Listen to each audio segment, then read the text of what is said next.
Tātad mēs paņemam lielāko pannu, kura mums ir, iejaucam biezpienu masā, teiksim, nezināmu skaitu rozīņu, vai ne?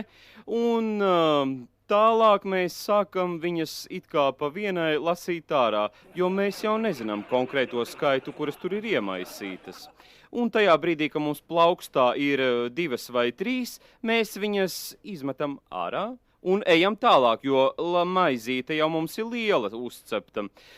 Tad mēs ejam tālāk, mēģinot atceroties, cik bija kopumā. Bet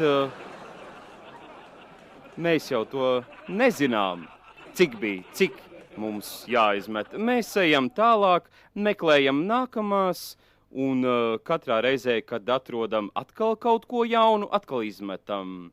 Un atkal atrodam, un mēs turpinam viņas izmest. Un, kolēģi, kuri no jums tā nedarīs, un kuri tā nav darījuši, tie projām!